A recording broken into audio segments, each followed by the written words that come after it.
Hello and welcome to MotorInc First. Today we're going to be talking about an iteration of a motorcycle, which was one of the first that we spoke about when we started MotorInc First, Yeah. right?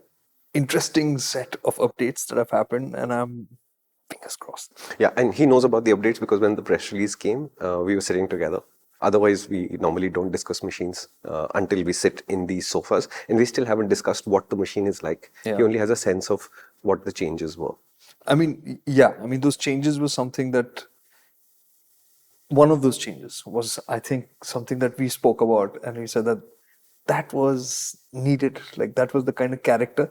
The question is, has it become okay? Lots of gaps to be filled in here. Yeah. Let's get on with the motorcycle. So first and foremost, is it the Speed 400 T4 or is it the T4? T4. That's it. Yeah. So the Speed 400 is not part of its name. No, it's just the Speed T4. Acha, Speed T4. Yeah. Okay, awesome. And it looks pretty much the same as the Speed 400? From a distance, they look exactly the same. As you go up closer, I think the Speed 400 will look slightly more premium and the T4 will look slightly less premium. Okay. The primary reason for that is some of the aggregates have changed. We'll talk about it. But they've also decided to paint the bottom half of the motorcycle in black now. It's blacked out because it's so cool. But when Royal Enfield did that to the Interceptor, for example, the black looks classier. But the Bajaj black looks a little bit cheaper. So I wouldn't say cheapens the motorcycle, but that sense of premium that you saw on the Speed 400 with the pale gold forks and the brushed finish exhaust and all of that, it's been taken back a little bit. As I understand it, also for the Speed 400 in some ways, because that exhaust has also become black now. Acha. Yeah. So, Any reason why it's... I honestly don't. I don't know why they had to go and do this. Okay. There is a pricing angle to this, and let's get that out of the way. They've raised the price of the Speed 400. It's now 2.4 lakh rupees. Okay. From? 2.33, 2.35, something like that, right? Small amount. A small amount, but they're saying this is the natural price point this motorcycle should always have been at. So Bajaj spent some of their marketing budgets on keeping the price low and keeping the Triumph brand more attractive. They're done with that. This is the natural price of the bike. So now whatever revisions to the Speed 400's price will happen will be the results of needing to have more profit from it or the prices of input materials going up or whatever it is, right? So basically what you're saying is that when it came out, the price was great. And it was under what was the actual price. And we thought that this is low for this kind of a motorcycle. This is now the actual price, which is an adjustment of 5,000 to 7,000 rupees. Yeah. And similarly, Scrambler 400X, 2.6 something, that's the price of the bike. It has never been undersold in that sense. It was at its natural price, remains. Speed 400 is risen to the natural price, and that allows them to bring the T4 underneath it. This is just under 2.2 lakh rupees. And as far as I can tell, this is also not a promotional price for this bike. This is the natural price of this bike. I'm not calling the word introductory yet because introductory assumes it will go up at some point, which is kind of stupid because prices just go up all the time. That's how they work, right? They don't come down, okay? Now, the fun part about this motorcycle is apparently, I was told by the Bajaj guys that I cottoned on to this idea of this motorcycle while it was not being discussed with the public. Because I have no memory of this, but when I rode the Speed 400 back after the first ride, post which we recorded that episode of MotorInc First, apparently I walked into that room with the Triumph guys and I said, why is this crank so light? It doesn't feel like a retro. You should have just made it heavier and allowed it to feel like a retro. And I'm shocked that this has not been brought up in the other T4 stories that we've seen. But to me, the biggest difference on the T4 is that the crank is 31% heavier than the Speed 400's crank, which makes it, I think, nearly 2 times as heavy as a KTM 390 Duke crank, for example. So this is a much heavier crank. And as soon as I say that, you should be able to get a sense of what they're going for here. Right. Absolutely. Right? So in some ways, the equipment is of a lower grade all across the motorcycle, including the engine itself. No ride-by-wire anymore. So it's a manually controlled throttle body in that sense, which also means traction control is gone. Okay. And they've used a smaller throttle body. As far as I can tell, it's the same size as a KTM 250 Duke throttle body now. And they're saying the smaller throttle body is important because when you go to manual control, then the smoothness when you open the throttle from very low openings, the bigger the throttle body is, the harder it becomes to control. So since it's not a performance-oriented product. And better torque responsiveness. And torque is important. Heavier crank is there. It's just easier to work with a smaller throttle body. So there's no real reason to keep the larger throttle body of the Speed 400 on this bike, right? And therefore, the entire tuning of the engine, apart from the bore and stroke itself, is oriented towards torque.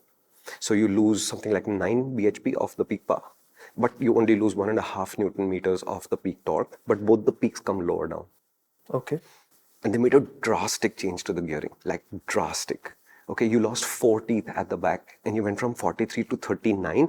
And Bajaj said various configurations, including a 35 tooth rear sprocket, was tried. My God. Yeah, it's 35 from 43 is like a massive hit.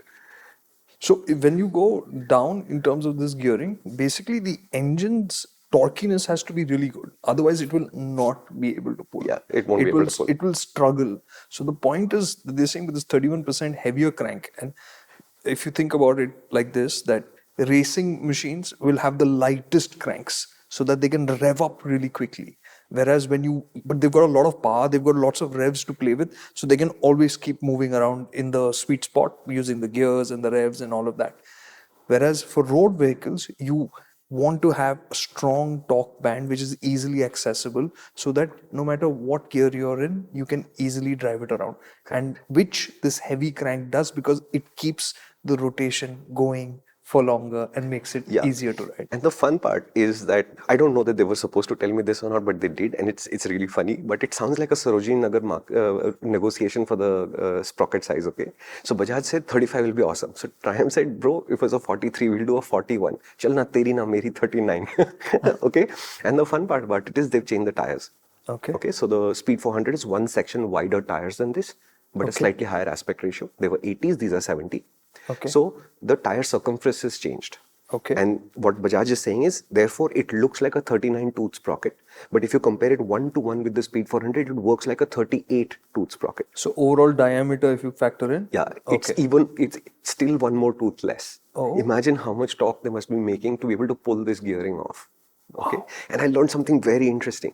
Okay, they said in this segment, when you're trying to make a bike that feels confident on the highway, if you're going at 100 kilometers an hour, you should have about 7 bhp left on top for you to feel unstrained. Oh, nice. Okay, I'd never thought of it quantified like that, but it's a great quantification. Great. And what they're saying, for example, is that the competitor, by which they mean Classic 350, but they obviously won't say it, Classic 350 has about half that on top, which is why 100 on a Classic will feel a little bit more strained than 100 on a Speed T4 because you have that much more left in reserve.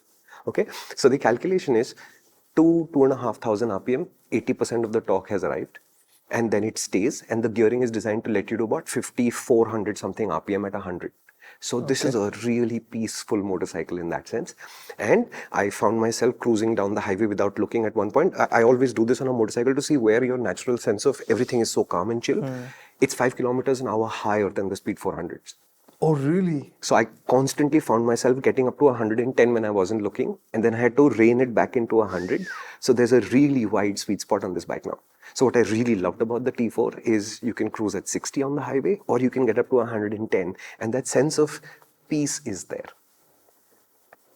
Okay, it doesn't have that unique thump of the Classic, and I think the 400X's exhaust sounds better than the Speed 400s. I think there's more tuning work that can happen to release some of unique voice there, but this is a motorcycle that honestly the gears don't matter. You take it out, you roll on, it's smooth, and then you can be in many gears and it will all feel the same and work the same. And therefore in the city, this is a really simple bike to ride. And if you remember my Speed 400 stories, and there was lots of acrimony about my opinion on it, I thought you'd get bored of it. I thought it was a little bit characterless. And then when I rode the 400X, I thought, wow, this is the machine that is the best Triumph. It makes so much sense. Now I think 400X on top, T4 in the middle. Still, I think the Speed 400 is the worst of the three. It's got so much more character, the T4, that if I went to the showroom and I rode both, unless I was really looking for 40 bhp performance, for which I was willing to struggle with the refinement issues of the 400, I think I'd get a T4. So from 40 is down to what? 9 bhp down, 31. 9 bhp down? Yeah. But you're saying that while cruising, you were effectively traveling at a higher speed than you did on the Speed 400. Yeah, because... and more effortlessly. Effectively, the refinement has been pushed further up the ladder because this is an unstrained engine. So there's less refinement issues. And then the gearing has changed. And then the torque curve has changed. And it adds up to a machine that is just peaceful. And Speed 400, peaceful 105. And then you can sense that strain coming. T4, peaceful till 110. And then you can sense that, okay, now if I were to continue to push, vibration will come back. And does it get that wide? See the sights while you're riding around. It works. Yeah, it works. So as a competitor to the Classic, it is different enough. It is similar enough. Okay. My worry with competitors being very close to the market leader is I don't know if that creates a commercial viable traction. We'll see. But the Speed 400, it's a convincing motorcycle. You'll enjoy riding it. Wow, this sounds like genuinely like Yeah. one of the coolest Classic rivals, and Classic is a favorite of mine. He also loves it. For me, he prefers the Meteor, which is I'm saying mine. Like for me, the Classic is the sweet retro. This sounds like it's a fun bike. Like it's got modernity on its side in the sense of what I remember of the Speed was that it's this light, agile kind of motorcycle, not necessarily engaging, but which is why I think this tune was important for it, right? Yes, but they've slightly messed up the chassis. Oh no, I thought that suspension was excellent. Slightly. Okay, so what they've done is they wanted to create the lower price point. Okay. So they said, does it need upside down forks? Okay. Okay, it doesn't need upside down forks. Fair enough. In the presentation, though, what they shouldn't have said, which is technically wrong, is that in Indian conditions, telescopic forks are superior to upside down forks. And you're an engineer, you don't have to be marketing, right? But basically, they said we tuned it to have the same feel as the Speed 400 up to, if I'm remembering my numbers, up to 60% of the travel. And after that, it's its own setup. The change of tires gives this more ground clearance. Okay. They retuned the suspension primarily. I thought overall diameter of this was smaller, right? Yeah, but the overall steering geometry has also changed. There is a change in the rake. They brought down the trail, which is what I'm coming to, which is what I didn't like about this bike. Okay, there is a mismatch in character there. I'll explain it. Just let me get the chassis done, okay? So same chassis, new suspension, but the new suspension units are tuned to behave more or less like the Speed 400 suspension units. Okay. But they said that we kept the handlebar the same. It was aluminium, now it's steel, but we didn't want to change the leverage.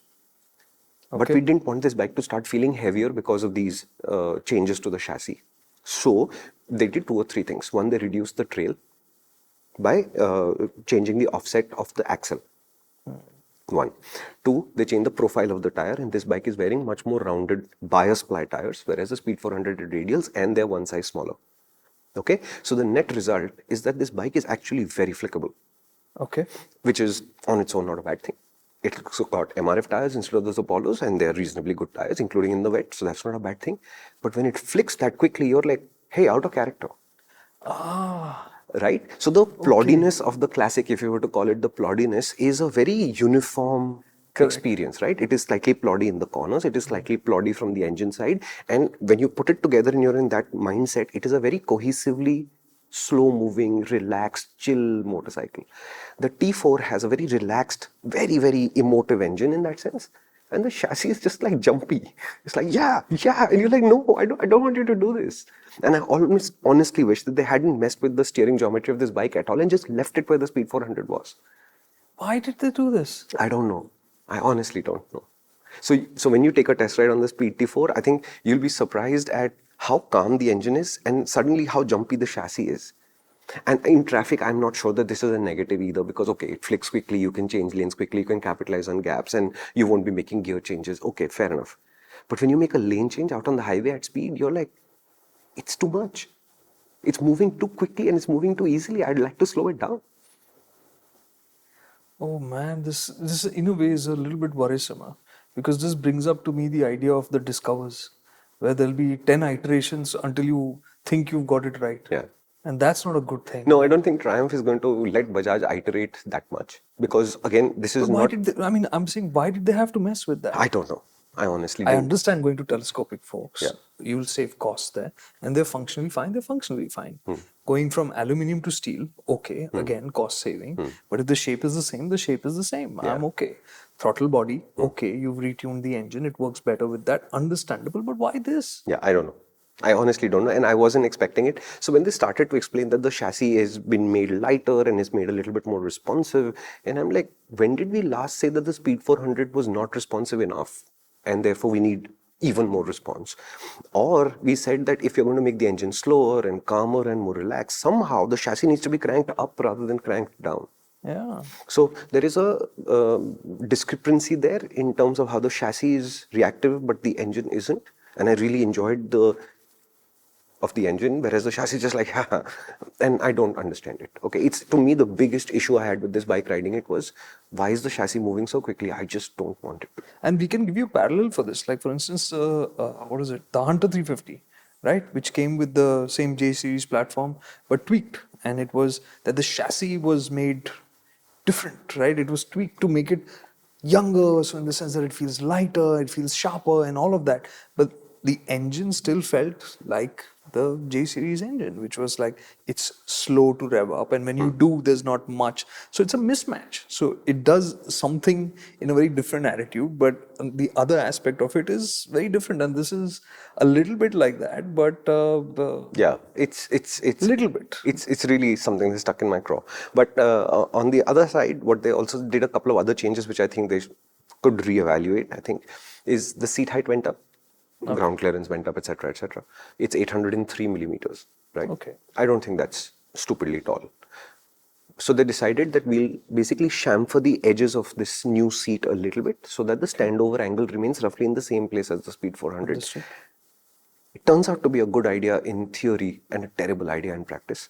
Because when I rode this motorcycle, I'm going to say we rode this motorcycle totally about 250 kilometers, out of which I think Vivek put 100 and I must have put another 150 on top, right? It felt like we were sitting on a really narrow seat. So again, So that the full edges, width, yeah, so the full width just didn't seem to work. And therefore, I was aching and paining a lot earlier than I would. And if I have to assume that part of the chassis is the same, I think the Speed 400 seat, which is not a great seat, would actually be a better seat than this. Okay. And I saw somebody on social media replacing the Scrambler 400 seat with the Speed 400. And I was like, that makes no sense. That's the best seat. Okay. The 400XS seat. And if the chassis is the same, in theory, you could move to that seat. It'll make it taller, obviously. But this seat doesn't work for me. Okay. This bike also has the same non-sintered, they call them high mu organic pads, which is a technical word that basically means they are the same pads as the Scrambler 400X. Those aren't great brake pads. And on this bike, brakes worked. I couldn't feel a thing. So did I slow down successfully for everything I needed to slow down for? Yes. Could I tell you anything about what was going on at the contact patch? Absolutely not. Thankfully, not a difficult fix. All you have to do is go back to the Triumph dealership and ask them to put the Speed 400's pad into this bike. That will take care of most of it. Now you have axially mounted calipers on the T4. Okay. Right. Okay. You said that the front forks are different. You said that the steering geometry has changed. You said that it feels light and a little too light for this. Yeah, and I think the Hunter is an excellent analogy for it. My question is that you had said back then, I remember, that the Speed 400 suspension was excellent. Yes, right? still is. So it still works well? Yes, the promise? it still works well. And I think the new setup actually allowed them to reevaluate what they'd done. So I think on the highway where the Speed 400 can lose that sense of composure a little bit and start bouncing around, this one will bounce later. Okay. So I think this is a better suspension setup overall. It's the flickability and all of that that doesn't resonate with me in terms of how this bike feels. But I think overall, this is the better motorcycle than the Speed 400. Okay. The fact that it is less expensive, if you bought a Speed 400, you're going to hate me even more. And I'm sorry, but this is how it turned out. Do you think but that this price differential is okay? Yeah, I think so. Look, it's Relative- 23,000 rupees between the two bikes. The Speed 400 definitely has more equipment, right? Yeah. So if you're looking at it, kilo ke bhav se value for money, the Speed 400 is definitely more value for money than this bike. That's what it sounds like. Yeah. But I've said this from the beginning, I maintain today, the Speed 400 is not representative of the right kind of motorcycle coming together as a retro-ish kind of product. Some of those flaws carry into the Speed T4 in terms of the design.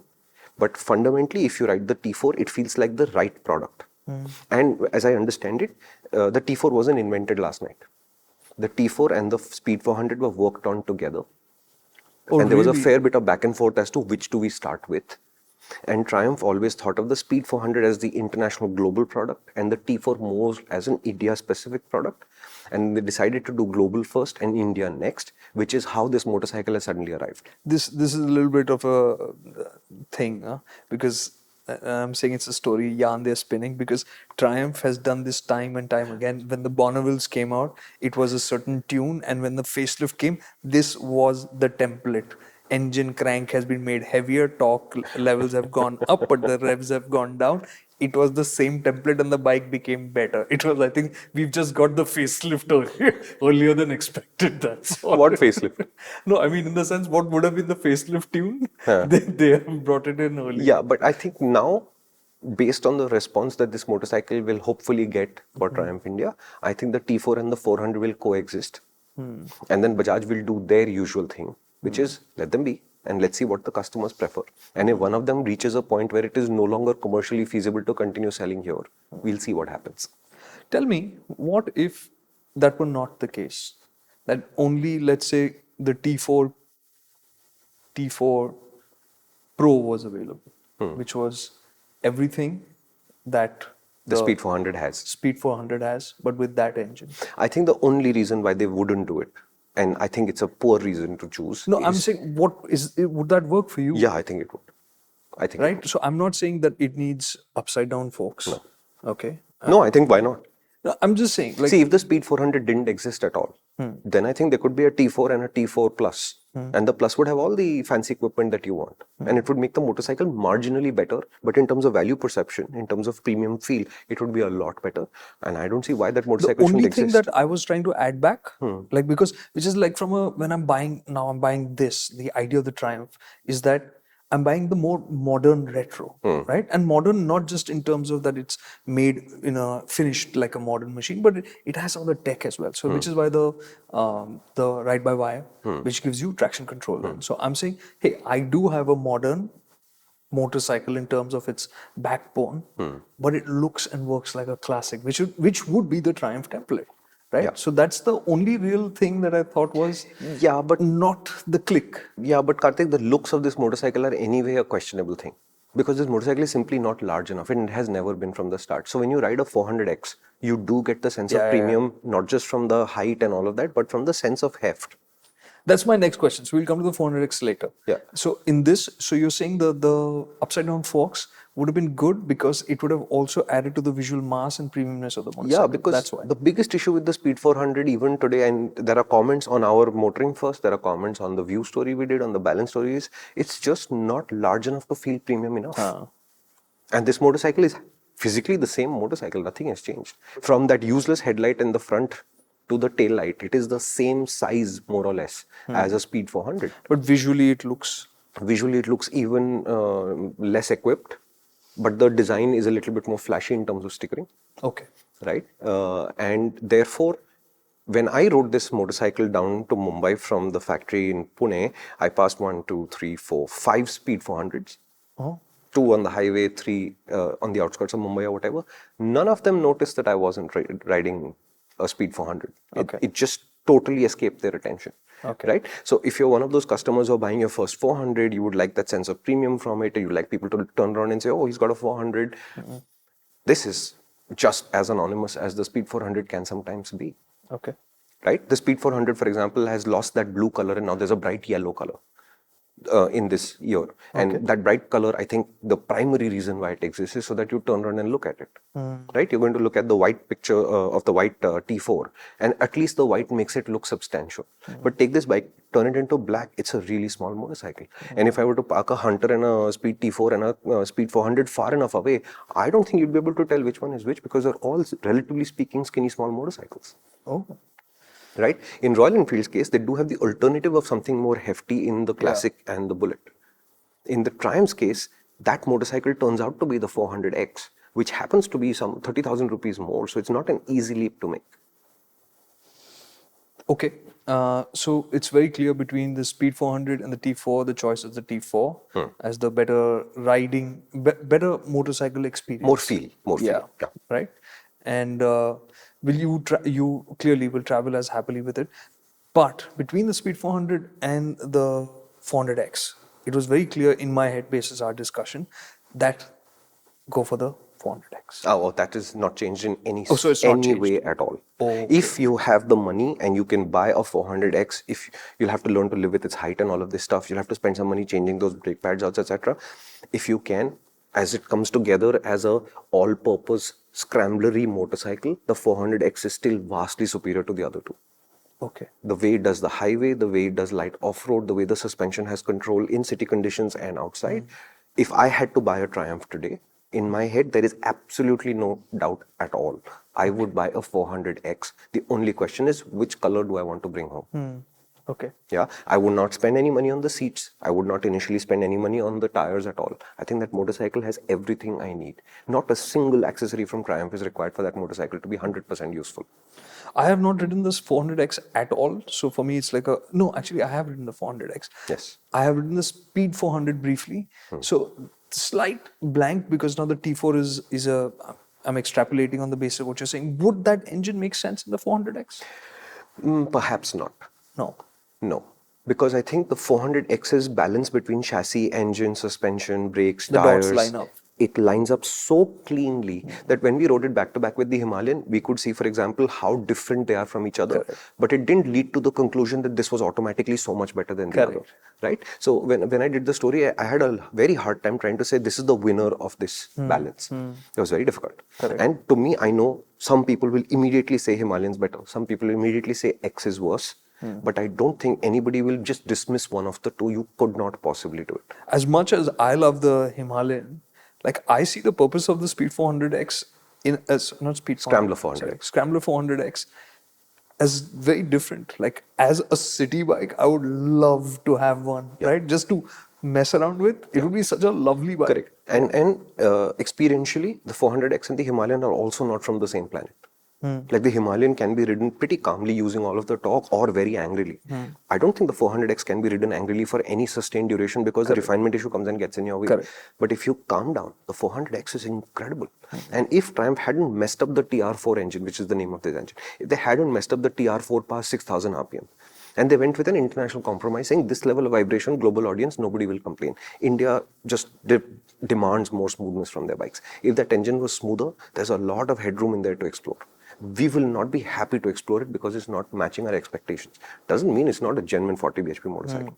When I went off-road with the 400X, light off-road, not technical trails, the way it handled itself, okay, Himalayan has lots more headroom. Correct. But there is a point up to which the 400X is neck and neck, step for step, without having the 21-inch wheel. It's awesome. Right. That kind of connected, cohesive awesome, neither the Speed 400 nor the T4 can do.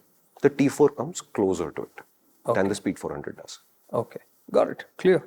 Yeah. And to me, it's very easy. You go to a Triumph dealership, you ride the T4 and you ride the 400 back to back. I promise you will prefer one over the other. It's that clear for me. I don't think you'll be confused even for a minute, even if they give you a 3-kilometer test ride.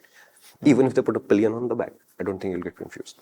I think the point he's making is that the Speed 400 has a certain personality, and maybe if you're younger and you wanted a more fizzy kind of bike, the Speed 400 would work.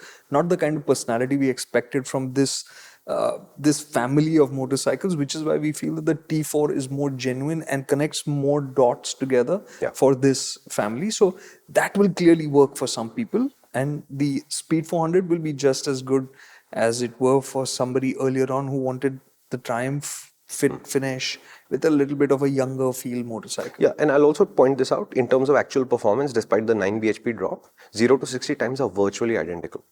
Okay, so at city speeds, you are not going to notice the difference in performance between the 400 and the T4. What you might notice is you make a heck of a lot fewer gear changes to get the same job done on the T4. Okay, where the Speed 400 might require you to make 2 or 3 gear shifts. You may not shift a gear, maybe 1 gear, right? When you get to 0 to 100 times, Bajaj's official claim numbers, the difference is under 2 seconds. Okay. So at the highway, when you're trying to overtake something, the T4 can be revved out towards its 40 bhp red line. That would give you a quicker overtake, but it's not like the T4 is going to feel substantially slower. And remember, all the torque and power peaks are much lower. Yeah.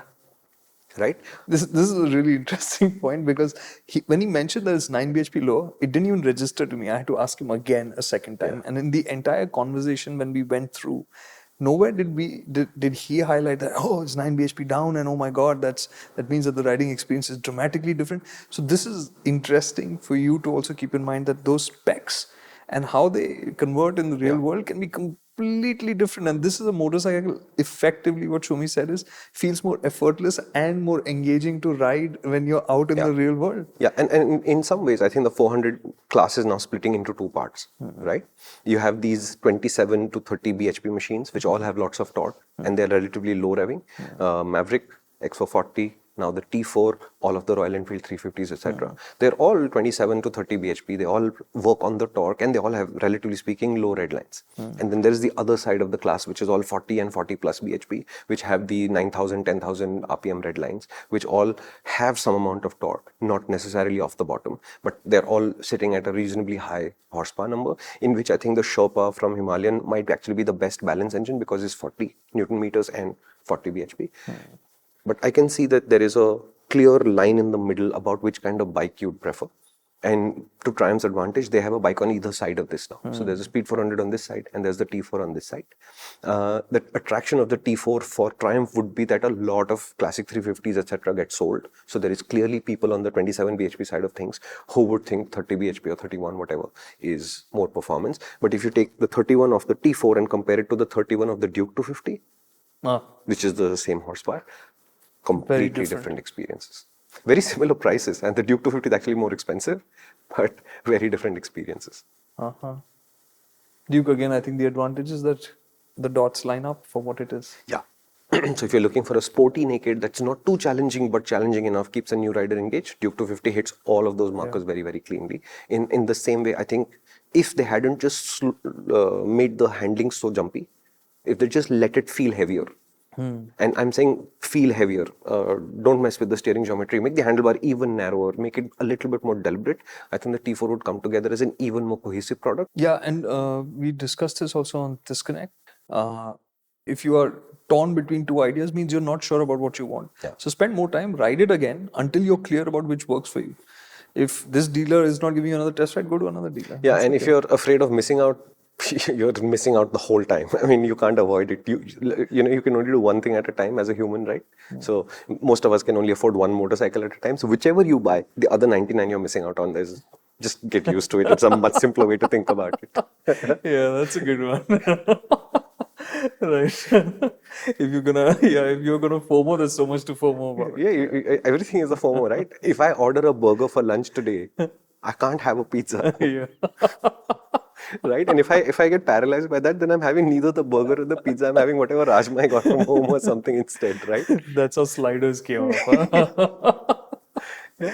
All right. Cool. Yeah. So that's the story of the bike. Okay. I really enjoyed riding it. I want to have it come back to the office, and I'd love to ride it back to back with the updated Classic 350. Classic 350.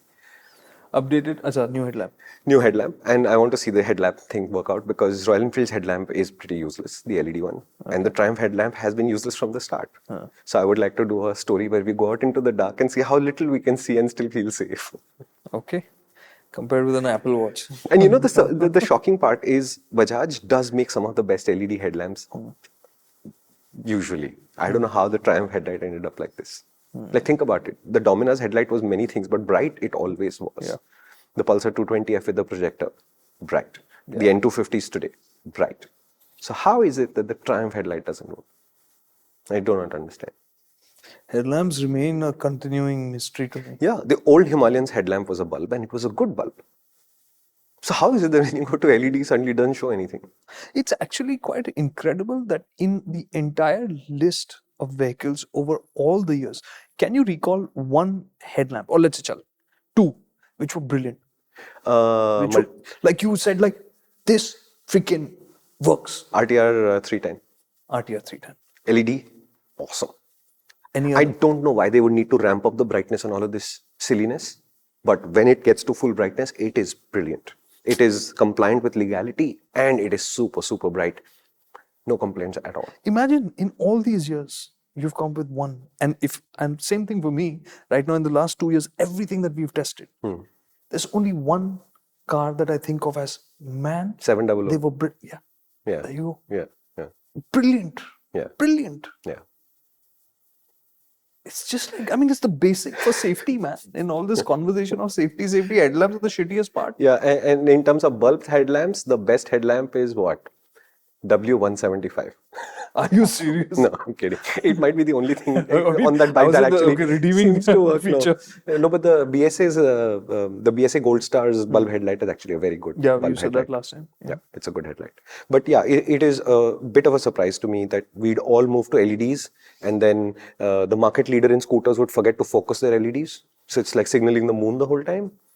And then people who make generally good LED headlamps would take a contract with another manufacturer and then forget how they make LEDs. And a third manufacturer is ramping up their LEDs. When they ramp it up, it's awesome, but we can't give awesome at all speeds. You have to be above 80 kmph for that awesomeness to arrive. And I'm not convinced that the RR310 will have the same kind of awesome LEDs, because that's, I think, a reflector unit and this is a projector unit. Achha. I don't know why there is so much confusion.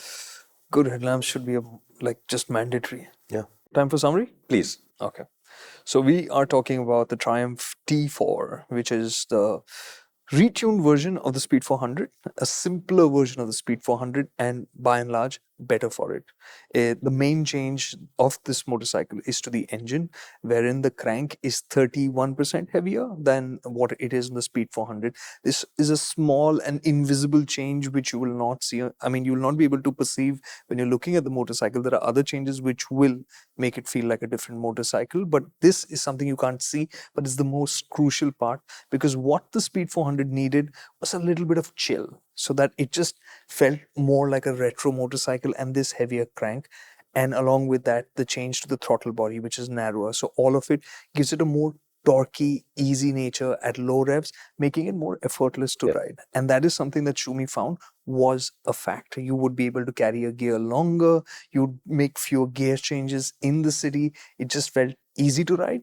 That was not an issue with the Speed 400, but this does get a bit of calmness to it and that old school vibe, which makes it more pleasing and lines up more dots in this product as a retro style motorcycle, giving you a more, let's say, relaxed vibe when you're traveling with it. The strange thing is that there have been some changes to the chassis which we weren't expecting, like change to the rake and trail as well, to sharpen up the front. And in effect, it has become a sharper handling motorcycle. So while the performance has become calmer and more relaxed and more enjoyable, the handling has become sharper, lighter, and sportier, so to speak, right? Which is unexpected. There are changes to the chassis, like in terms of the front fork, which has become from an upside down unit, it's become a telescopic unit, which is, of course, down to managing costs. And this is a more affordable motorcycle relative to the Speed 400. So, which is understandable as long as it works well, which it does.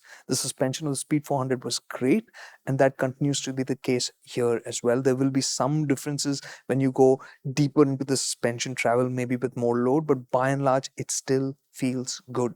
It has different set of tires. The profile is different. The gearing has also changed with the engine, and the incredible part is the gearing has become taller, while and significantly, like massively with the wheel changes and all of that, but it still feels easy to ride. Hey, on this, we'll ask me about that. Fuel efficiency claims should have also improved with this. All these 10 to changes, 14% more fuel economy. 10 to 14% more. So yeah, so that has also changed. So overall, this bike has lined up a lot more things to give it that vibe to take on something like the classic 350. However, the change to the chassis is a slightly strange part. In terms of look and feel, there is a little bit of a downgrade, because the bottom part of the bike is now finished in black, the exhaust is finished in black, and because you don't have those gold upside down forks, which add some amount of, you know, premiumness to the vehicle plus visual mass, it feels like a skinnier, lighter, and, well, not cheap, but cheaper motorcycle than the Speed 400.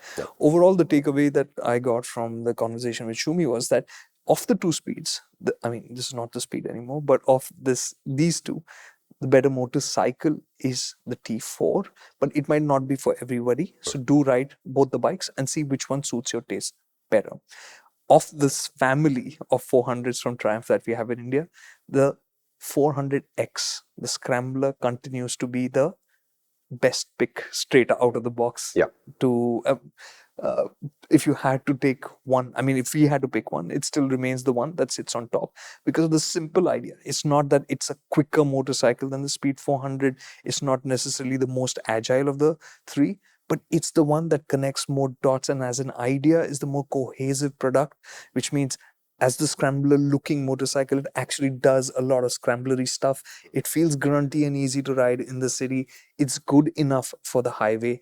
It is plush, it is comfortable, it's light, it's usable, all of that. So it feels like a genuine Scrambler, Yep. which is fun as well. Yep. Right? Uh, what else? Yeah, of course, with the throttle body going, which means you don't have it's a smaller throttle body. It's not a ride by wire system, which means you don't have traction control anymore. That's one of the misses on this motorcycle in terms of feature set cuts. Aside from the telescopic forks, the change in tires, the throttle body, the power drop by 9 bhp, but which is something you will not feel out on the road. And as Shumi said, that in fact the 0 to 60 times are pretty similar between the Speed 400 and the T4, but to 100 the gap is about 2 seconds, as claimed by Bajaj. Yep. But it's not something that he felt while he was out on the highway. He found himself, no looking at the speedo riding, and you settle down into a pace, and he found that he was traveling at 5 kilometers faster than he did on the Speed 400. Yep. So the sense of effort was lower, and so he was ending up traveling faster with this T4. Yep. So quite an interesting It's bike. a very interesting product. I think there are 3 things that Bajaj should reevaluate, Triumph should reevaluate, and they should change. Okay. One is, the more I look at these meter console, everything looks fine, but that LCD looks way too down market because the fonts are all over the place, the sizes are not very well calculated, the tachometer is almost impossible to read, and that can be reevaluated. 1. 2, Triumph needs to find a better headlight than this. Yeah. And 3, I think the prices are going to cause more confusion that they're going to solve. So Bajaj and Triumph need to work on the pricing again. And to me, I think the T4 needs to be another 10,000 rupees cheaper. I agree. So let it sit at 2.1. Let the Speed 400 therefore become more expensive to compensate. So it's 2.4. Let it get to 2.45. Let it get to 2.5. No stress. That delta will immediately clarify people's perspective. And I know Bajaj wants to make profit from this motorcycle, but I think balancing them against each other will allow them to make the money that they need. So this was the only thing that I didn't touch about on the pricing. And to me, I'm glad that you brought it up. I think Bajaj needs to redraw this again. And I'm going to say, don't do the Discover thing. Take one and commit to it. Make it the product that you want it to be. I think that should be the way forward instead of, because right now to me, it just feels like I'm not feeling entirely satisfied with this or that, because it's a constant reminder of what I'm missing out on. I think they should pick an identity of what this product is meant to be, even if it is for India, and say that this is what the Indian market should, what our vision for this product is, and commit to that. And I would say just moving the price points further from each other will make life a little bit simpler. So to me, 2.1, T4. And you can see why it is black and why it is telescopic forks. You'll understand it, and there'll be no confusion about it. And then you take a 30,000 rupee jump, and then you get to 2.4. I'd actually make it more, 40,000 rupees, 2.5. 2.5, you have a 400. Now you see the delta, more performance, blah, blah, blah, blah, blah. All of those qualities, right? So I would say that, and take the Scrambler 400X another 20,000 rupees up. So 2.7, you get the Scrambler. And to me, then when the 390 Adventures and all come, the 390 Duke is 3.1-ish. So I would assume that the Adventure will go and set another 10,000-15,000 rupees above that. And then all these 4 products don't really compete with each other as much as they compete with what's out there, which is great for Bajaj. Right? So Triumph can do well, KTM can do well, Bajaj's products can do well, but they don't do well at each other's expense as much as at the expense of Hero's products and TVS's products and Honda's products or whatever. I think you should ride the T4. I think you'll be surprised at how much the difference there is, and I think you'll like it. I don't think you'll get confused with the 400, except for the price. The price is so close that it will give you that sense of, oh, but it's got upside down forks. Maybe I should have those.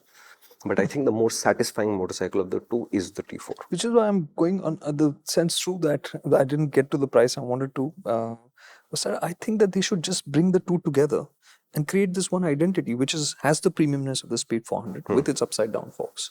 Whether it has the smaller throttle body or the bigger throttle body doesn't matter. The point is it gets traction control so that it's in line with Triumph's modernity identity.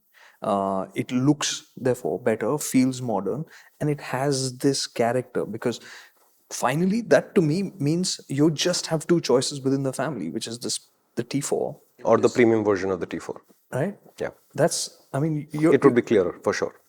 Because this just feels like a halfway house at both ends now, that I'm just going to buy the Speed 400 because it's on paper it has more power. Yeah. Or it has, on paper it has better hardware. But functionally, what is the benefit that I'm getting out of it? Yeah. And I think it's okay for the two bikes to be there from only the perspective that, hey, listen, if people don't make mistakes, how are they going to learn? So if you get tempted by the specification and you upgrade to the Speed 400 and discover that it wasn't really the upgrade you were hoping for, at the worst case, you'll have learned something from it. So I'm comfortable with this idea. It's always easy when somebody else's money. No. Look, I've made mistakes with my money, so I know that there is a benefit even to that. So I'm not afraid of you making a mistake and thinking that you've lost a little bit of hard-earned money. It's an adventure. Go for But you learn something in the process. Okay. it. Cool. Anything else that's been missed out? That's it. If you have any more questions, as usual, please leave us a comment. And once we get the T4 back in the studios for a much more comprehensive evaluation, then we'll see what's what and how does this work out over a longer duration. I think versus Maverick, versus Harley Davidson X040, and versus Classic 350, Bullet 350, etc., it's a logical way to think about this motorcycle. Okay. Whereas the Speed 400 is a little bit more in the middle, and it's very hard to peg what is it exactly sitting against. Yeah, I could have never imagined comparing the Speed 400 with the Classic or the Maverick. I think that those identities just, it doesn't quite fit. No, the feels are so different that it's more because you're asking the question than we think it's a logical comparison to make. So yeah, it is what it is. All right. Thank you so much for watching. If you have any more questions, do let us know in the comments and we'll get back to you.